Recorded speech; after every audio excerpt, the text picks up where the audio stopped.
सभी विद्यार्थियों को नमस्ते। विद्यार्थियों, आज हम इस वीडियो के अंतर्गत जो कक्षा 10 है एनआईओएस और राजस्थान स्टेट ओपन बोर्ड उसका जो हिंदी विषय है उसके अंतर्गत आपको पत्र कैसे लिखना है पेपर के अंदर, ठीक है, उस पर हम चर्चा करेंगे। पत्र का फॉर्मेट कैसा होता है, इसका प्रारूप कैसा होता है वो हम देखेंगे। तो देखो, ये एक बोर्ड का पेपर है मेरे पास में, ठीक है, जो कि पिछले वर्षों में आया हुआ है ना। अब उसमें क्वेश्चन नंबर 15 है, जिसके अंदर एक दो पत्र दे रखे हैं। तो एक पत्र तो औपचारिक है, एक अनौपचारिक है। औपचारिक का मतलब ऐसा पत्र जो कि हम किसी कार्यालय ऑफिस को लिखते हैं, कार्यालय को लिखते हैं, ठीक है ना। वो अधिकारी को लिखते हैं, वो हमारा औपचारिक पत्र होता है, जिसमें सेवा में श्रीमान प्रधानाध्यापक ऐसे करके आपने कभी लिखा होगा, ठीक है, वो औपचारिक पत्र के अंतर्गत आता है। और अनौपचारिक अनौपचारिक का मतलब है जो हम अपने रिश्तेदारों को, अपने सगे संबंधियों को जो पत्र लिखते हैं, ठीक है, या अपने बड़ों को जो पत्र लिखते हैं, वो अनौपचारिक के अंतर्गत आता है। तो ये दोनों पत्र के फॉर्मेट पर और उसको कैसे लिखा गया उस पर अपन चर्चा करेंगे। तो देखो, पहला प्रश्न है, 15 प्रश्न का जो पहला है कि आपके मोहल्ले में चोरी की घटना बहुत होने लगी है, क्षेत्र के पुलिस अधिकारी को मोहल्ले की सुरक्षा के लिए पत्र लिखिए। तो 5 नंबर का पत्र आता है। और दूसरा है अथवा। तो दोनों में से आपको एक करना है, जो आपको अच्छे से आता होगा वो आप करोगे। तो कोशिश करना कि अनौपचारिक पत्र करने की, जो भी रिश्तेदार को लिखा जाता है, बहुत सरल होता है, आराम से आप कर लोगे। अथवा है बोर्ड की 10वीं कक्षा के परीक्षा परिणाम में आपका मित्र उत्तम अंक लेकर सफल हुआ है, उसे बधाई देते हुए पत्र लिखिए। तो दोनों में से आपको एक करना है, ठीक है। आएगा कितने नंबर का? 5 नंबर का। तो किस तरह से इसको करना है, तो दोनों ही पत्र मैं आपको बता देती हूँ, ताकि फर्स्ट वाला तो जो है ये मोहल्ले में चोरी घटना वाला, ये औपचारिक पत्र है, क्योंकि हमें ये किसको लिखना है, पुलिस अधिकारी को लिखना है। तो सेवा में श्रीमान करके हम स्टार्ट करेंगे। दूसरा अपने रिश्तेदार को यानी अपने मित्र को लिखना है, ठीक है। तो इसको शुरुआत करने का तरीका अलग होता है। तो दोनों ही पत्र का आंसर अपन देखते हैं। तो देखते हैं इसके आंसर। तो ये देखिए, इसका आंसर है कि आपके मोहल्ले में चोरी की घटना बहुत होने लगी, क्षेत्र में पुलिस अधिकारी को मोहल्ले की सुरक्षा के लिए पत्र लिखिए। तो किस तरह से आपको लिखना है, देखो ऐसे। पहले क्या लिखोगे आप? सेवा में श्रीमान, ठीक है, सेवा में श्रीमान। श्रीमान कौन है? थाना अधिकारी, ठीक है, ये पुलिस अधिकारी इसी में दे रखा है, ठीक है। किसको लिखना है, क्यों लिखना है? तो पहले जब आप पत्र लिखो तो पहले अपने आप से सवाल ये करना कि किसको लिखना है। तो किसको लिखना है वो आपके पत्र इस क्वेश्चन में मिल जाएगा कि पुलिस अधिकारी को लिखना है। तो पुलिस अधिकारी कौन होता है? थाने में थाना अधिकारी होता है। फिर ये सवाल लिखना है कि क्यों लिखना है। तो क्यों लिखना है कि मोहल्ले में सुरक्षा के लिए पत्र लिखना है, तो ये सुरक्षा है तो लिखना है। तो ये विषय निकल के आ गया, ठीक है। फिर ये विषय वस्तु आ जाएगी। तो पहले क्या लिखोगे? जैसे कि सेवा में श्रीमान थानाधिकारी महोदय पुलिस थाना। अब वो किसने पुलिस थाने में बैठता होगा, हर मोहल्ले का पुलिस थाना अलग होता है, ठीक है। और वो किस जगह पर? जैसे खमेरा बांसवाड़ा, तो यहाँ खमेरा बांसवाड़ा कर रखा है, क्योंकि हर क्षेत्र का अलग अलग पुलिस थाना होता है। अब यहाँ पर देखो, इस क्वेश्चन के अंदर कोई जगह का नाम नहीं दे रखा है कि आप उस क्षेत्र के रहने वाले हो, उस क्षेत्र में ऐसी घटना हो गई, आपको वहाँ लिखना है, तो आप उस क्षेत्र का नाम लिख। लेकिन इस प्रश्न के अंदर कोई क्षेत्र का नाम नहीं है, कोई जगह का नाम नहीं है, तो आप अपने मन से जगह का नाम डाल सकते हो। ये लिखा। फिर विषय मोहल्ले की सुरक्षा हेतु। तो विषय क्या है कि मोहल्ले की सुरक्षा, तो विषय भी आपको इसी क्वेश्चन के अंतर्गत मिल जाएगा। तो क्वेश्चन के अंतर्गत ही विषय भी हमें मिल जाता है कि मोहल्ले की सुरक्षा के लिए पत्र, ठीक है। तो ये आप ऐसे कैसे लिख सकते हो, उस मोहल्ले की सुरक्षा के लिए पत्र। तो यहाँ पर लिखा। अब महोदय, आगे लिखोगे महोदय। तो उपरोक्त विषय अंतर्गत इस प्रकार है कि हमारे मोहल्ले में लगातार चोरी की घटनाएं हो रही है। तो हमें किस टॉपिक को लिखना है कि हमारे मोहल्ले में चोरी की घटना हो रही है, तो हमें थाना अधिकारी को सुरक्षा के लिए हमें उसको सूचित करना है, ठीक है, ताकि वो हमारे मोहल्ले में सुरक्षा बढ़े, है ना। और क्या क्या घटनाएं, चोरी की घटना हो रही है, उससे क्या क्या आपको असुविधा हो रही है, वो सारी चीज़ें आपको इस विषय वस्तु के अंतर्गत लिखना चाहिए। इस लेटर पे जो बॉडी होती है इसके अंतर्गत आपको लिखनी होती है। तो इसने किस तरह लिखा, देखो। उपरोक्त विषय अंतर्गत निवेदन है इस प्रकार है कि हमारे मोहल्ले में लगातार चोरी की घटनाएं हो रही है, चारों ओर चोरों का आतंक फैला हुआ है, रात तो दूर चोर दिन दहाड़े लूट मार और चोरी करते हैं। इस कारण मोहल्ले के लोगों में डर और भय फैला हुआ है। अतः आपसे निवेदन है कि मोहल्ले की सुरक्षा हेतु उचित व्यवस्था करें और चोरों को पकड़कर उनके खिलाफ उचित कार्रवाई करें। हो गया आपका ये पत्र कंप्लीट। बीच वाला इसका विषय वस्तु कंप्लीट हो गया, इसको हम विषय वस्तु कहेंगे, ठीक है। अब लास्ट में क्या लिखोगे? धन्यवाद भवदीय, ठीक है, सुनील कुमार एवं समस्त मोहल्ले वासी। अब ये इतने मन से किसी ने अपना नाम डाल दिया है, क्योंकि पत्र में कोई नाम नहीं दे रखा, तो आप मन से डाल सकते हो। अब ये दिनांक डाल दी। तो इस तरह से आपको ये पत्र लिखना। तो ये पत्र का पेटेंट हो गया, ठीक है। ये प्रारूप हो गया कि पहले सेवा में, फिर आप पद का नाम लिखोगे श्रीमान करके, पद का नाम लिखोगे, फिर वो कार्य का स्थल लिखोगे, कहाँ पर वो मतलब बैठता है, वो कार्यालय कौन सा है, फिर आप जगह का नाम लिखोगे, फिर विषय लिखोगे, विषय जो भी है जिस पत्र के अकॉर्डिंग जो विषय लिखना है वो लिखना पड़ेगा। फिर महोदय, अब महोदय लिख के फिर आपकी ये विषय वस्तु इसमें लिखोगे। तो आप विषय वस्तु जैसे भी है, जैसे भी प्रश्न में दिया गया है उसके अकॉर्डिंग आपको शुरुआत करनी है, ठीक है। और लास्ट के अंदर ये धन्यवाद तो सब में लिखना पड़ेगा, है ना। धन्यवाद लिखोगे, फिर भवदीय लिखोगे, फिर आप नाम लिख सकते हो, या ये क ख ग लिख के भी छोड़ सकते हो, और दिनांक आपको डालनी है। ये तो हो गया आपका औपचारिक पत्र। अब है अनौपचारिक पत्र। ठीक है। तो अनौपचारिक पत्र जैसे कि अथवा वाला 10वीं की बोर्ड की 10वीं कक्षा के परीक्षा परिणाम में आपका मित्र उत्तम अंक लेकर सफल हुआ है, उन्हें बधाई देते हुए पत्र लिखे। तो ये है पत्र का फॉर्मेट, यानी पत्र का प्रारूप। तो पहले क्या लिखोगे, मकान नंबर, इसको ऐसे स्टार्ट करोगे, फिर गली मोहल्ले का नाम, गांव का नाम या शहर का नाम और दिनांक। अब देखो मान लो मकान नंबर मेरा ऐसे है, तो मैं सीधा सीधा लिखूंगी A225 मैंने लिखा, ठीक है। फिर मैंने लिखा अशोक नगर, ठीक है, अशोक नगर लिखा नीचे वाली लाइन में। देखो पहले मैंने क्या लिखा है, मकान नंबर सीधा लिखना, आप ये शब्द लिखने की जरूरत नहीं है, आपको डायरेक्ट लिखो आप, ठीक है। अब दिनांक लिखे, फिर दिनांक लिख देना। क्या लिखोगे, मकान नंबर A225, ठीक है। फिर आपने लिखा जैसे कि अशोक नगर, जयपुर, राजस्थान। दिनांक डाल के मैंने दिनांक तारीख लिख दी, जिस दिन आपका पेपर हो तारीख आप डाल देना। तो इस तरह मैं डायरेक्ट इसमें लिख सकती हूँ। तो यहाँ मुझे पता लिखना, पता कौन सा लिखा जाएगा, जो पत्र लिख रहा है। मान लो मैं पत्र लिख रही हूँ, है ना, किसी को, मान लो मैं अपने दोस्त को पत्र लिख रही हूँ, अपने मित्र को पत्र लिख रही हूँ, तो मेरा पता यहाँ पर आएगा, ठीक है।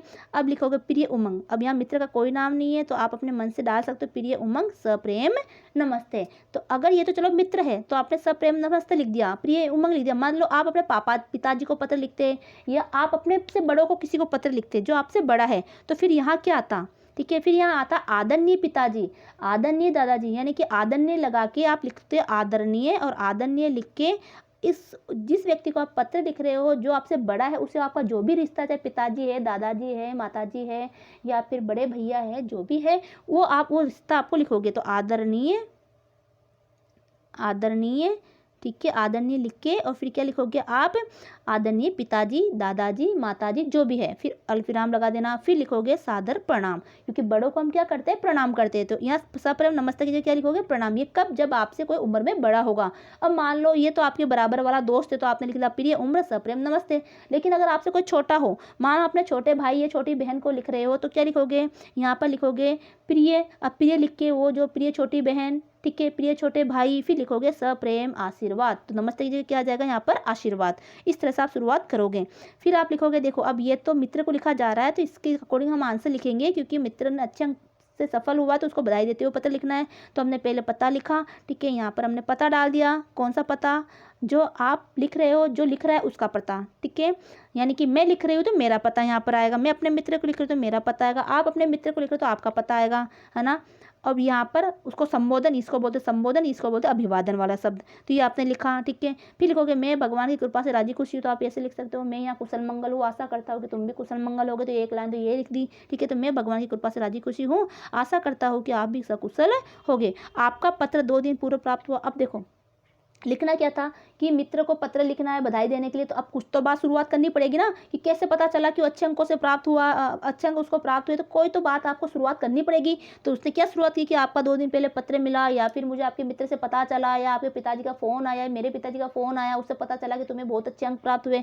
तो कैसे भी कैसे करके आपको बात की शुरुआत तो करनी पड़ेगी। तो यह लिखना है आपका पत्र 2 दिन पूर्व प्राप्त हुआ, पढ़कर बहुत खुशी हुई। 10वीं बोर्ड का परीक्षा परिणाम आया है, जिसमें आप 75% अंक अर्जित करते हुए प्रथम श्रेणी से उत्तीर्ण हुए हैं। मुझे आप पर बहुत गर्व है। आप इसी तरह जीवन में आगे बढ़ते रहे और अपने लक्ष्य को प्राप्त करे वे अपने परिवार और समाज का नाम रोशन करते रहे। तो इस तरह से आपका पत्र हुआ समाप्त। अब ये तो आपने उसके बारे में लिख दिया, अब उसके साथ और भी तो परिवार के सदस्य रहते होंगे, तो थोड़ा और बढ़ा दीजिए कि चाचा जी और चाची जी को प्रणाम कहना। और ये भी लिख सकते हो आपके छोटे भाई बहनों को मेरी तरफ से आशीर्वाद देना, ठीक है। तो थोड़ा सी अपनी लाइन बढ़ जाएगी। फिर आपको शुभकामनाओं सहित, फिर आपका मित्र, अब ये लिखा आपका मित्र, फिर लिखा स्वदेश। तो आपका मित्र क्या है, स्वदेश उसका नाम है। या स्वदेश वैसे शब्द मत समझ लेना, स्वदेश उस व्यक्ति का नाम है जो लिख रहा। मान लो मैं लिख रही हूँ तो मेरा नाम स्वदेश है, तो आपका मित्र स्वदेश, ठीक है। तो इस तरह से आपको यह पत्र समाप्त कर देना। तो यहाँ पर ये पत्र समाप्त हो गया, ये तो अगला प्रश्न है ना। तो पत्र यहाँ पर समाप्त हो गया, तो ये पत्र का फॉर्मेट हो गया। तो फॉर्मेट आपको समझ में आ गया क्या हुआ। पहले मकान नंबर, गली मोहल्ला नाम, ठीक है, गांव का नाम, दिनांक है, तो ये आपको ऐसा ही है। तो पहले देखो इन सबके नंबर बटे हुए होते हैं यहाँ पर, तो ये आपको सही तरह से लिखना है। क्या लिखोगे, खुद का पता लिखोगे यहाँ पर। अगर यहाँ प्रश्न में कोई आपका नाम दे रखा है या आपका खुद का पता दे रखा, मान लो ये लिखा हुआ कि 10वीं बोर्ड की कक्षा में परीक्षा परिणाम में आपका मित्र उत्तम अंक से लेकर सफल हुआ है, उन्हें बधाई देते हुए पत्र लिखे। ये तो प्रश्न में न तो किसी मित्र का नाम दे रखा, न किसी जगह का नाम दे रखा। अगर ऐसा प्रश्न आ जाए कि आप उदयपुर निवासी रमेश हो, ठीक है, अपने मित्र राकेश को पत्र लिखिए, जो कि 10वीं कक्षा का परिणाम में वो अच्छे अंकों से प्राप्त हुआ है, या उसे अच्छे अंक प्राप्त हुए, तब आप कौन हो, फिर आप उदयपुर निवासी हो, रमेश हो, और अपने मित्र जो उमंग या राकेश को पत्र लिखे। तो फिर यहाँ क्या लिखोगे, मान लो तो यहाँ पर फिर शहर का नाम क्या आ जाएगा, जगह का नाम क्या आ जाएगा, जगह का नाम अगर नहीं दे रहा तो मन से कुछ भी लिख दो, लेकिन जिले का नाम उदयपुर आएगा। ठीक है, फिर आप क्या बन के लिखोगे, रमेश मिल के लिखोगे, किसको लिखोगे, राकेश को लिख रहे हो तो प्रिय मित्र राकेश, या प्रिय मित्र उमंग, जो भी उसमें नाम दे रखा होगा आपका मित्र का। ठीक है, और आप जो हो तो फिर यहाँ पर स्वदेश नागर क्या आ जाएगा, आप राकेश बन के लिख रहे हो क्योंकि उस क्वेश्चन में राकेश नाम दे रखा कि आप खुद राकेश हो और आप इसको पत्र लिख रहे हो, तो फिर आपका प्रिय आपका मित्र राकेश। तो इस तरह से यहाँ पर नीचे आपका खुद का नाम जो आप बन के लिख रहे हो वो आ जाएगा। तो इन चीज़ों का आपको ध्यान रखना है। तो इस तरह से आपका ये पत्र कंप्लीट होता है। तो दोनों पत्र का तरीका मैंने आपको बता दिया है, किस तरह से आपको पत्र लिखना है। अगर आप ऐसे भी लिख के आते हो तो आराम से आपके नंबर आ जाएंगे। ठीक है, तो मैंने यहाँ 5 नंबर भी है तो 5 में से 4 नंबर तो देगा ही वो। ठीक है, कोशिश है कि फुल नंबर ही आए, है ना, तो आपका आसानी से रहेगी। तो इस तरह को इसको बार बार देखो, इस वीडियो को आप खुद भी प्रैक्टिस करो। बस पैटर्न तो चेंज होगा, प्रश्न चेंज हो जाएगा। ठीक है, बाकी की चीज़ें तो वही रहेगी, यानी तरीका वही रहेगा। अब यह थाना अधिकारी को लिखा है, मान लो आपके नगर के आपके पार्षद को लिखा रहा है कोई कि आपके मोहल्ले में बहुत ज़्यादा गंदगी हो रही है जिसकी वजह से बहुत बीमारियां फैल रही है, अपने पार्षद को या नगर निगम के अध्यक्ष को पत्र लिखे। तो यहाँ क्या आएगा, सेवा में श्रीमान नगर निगम के अध्यक्ष या पार्षद जी, है ना। अब नगर निगम जयपुर, ठीक है, जहाँ पर भी वो नगर निगम है वहाँ डालो। फिर विषय क्या आएगा कि मोहल्ले में गंदगी से अवगत करवाने हेतु फिर महोदय नम्र निवेदन है कि मेरा नाम ये है, मैं जैसे कि मैं अशोक नगर निवासी संजय हूँ, मेरे मोहल्ले में पिछले 15 दिनों से बहुत ज़्यादा कूड़ा कचरा हो रहा है क्योंकि सफाई कर्मी की गाड़ी नहीं आ रही है, सफाई कर्मी वहाँ आ नहीं रहा, जिसकी वजह से कई बीमारियाँ फैल रही है। चारों तरफ कूड़ा कचरा फैला रहता है, बच्चे नंगे पाँव घूमते रहते हैं जिससे उनको बीमारियाँ हो रही है, मच्छर पनप रहे हैं, डेंगू मलेरिया जैसी बीमारियाँ हो रही है। ठीक है, महामारी फैलती जा रही है। तो आपसे निवेदन है कि जल्द से जल्द आप किसी कर्मचारी को भेजकर हमारे मोहल्ले में सफाई करने की व्यवस्था करवाइए। तो इस तरह से आप लिख सकते हो। ठीक है, वही लास्ट में क्या आएगा, भवदीय धन्यवाद करके फिर भवदीय लिख देना, आपका नाम लिख देना। ठीक है, या क ख ग लिख के छोड़ देना, नाम नहीं है तो, और फिर धन्यवाद लिख देना। तो ये इस तरह से आप पत्र इसमें लिख सकते हो। तो सिर्फ पैटर्न चेंज हो जाएगा, है ना, प्रारूप वो की वो रहेगा, लिखा किसको रहा है, पद कौन है वो लिखे वो होगा उसमें। तो और लेकिन आसान क्या रहता है, अपने रिश्तेदार को लिखना। ठीक है, अनौपचारिक पद तो कोशिश करना अनौपचारिक लिखने की। यहाँ पता लिख देना साइड में, ये पता आ जाएगा यहाँ पर, ये पता वाला कॉलम हो गया। ठीक है, यहाँ पता लिखा जाएगा, मकान नंबर, यहाँ जो है संबोधन और अभिवादन वाला शब्द, और फिर जिस टॉपिक पे लिखना है, जिस विषय वस्तु को लिखना है उसे बात बनाते हुए फिर आगे आप स्टार्ट कर देना, है ना। तो इस तरह से आपको पत्र भी समझ में आ गया होगा। मेरी पूरी उम्मीद है कि मैंने आपको सरल शब्दों में समझा दिया है। ठीक है, क्योंकि आप ओपन के स्टूडेंट है और उस हिसाब से आपको जैसे समझ में आता है वैसे मैंने आपको उसी तरह से समझाने की कोशिश की है ताकि आपको आसानी से समझ में आ जाए, शॉर्ट टर्म में आपका ये कार्य भी हो जाए, आपको ये पत्र भी लिखने में आसानी रहे। तो मिलते हैं अगले वीडियो में, तब तक के लिए धन्यवाद।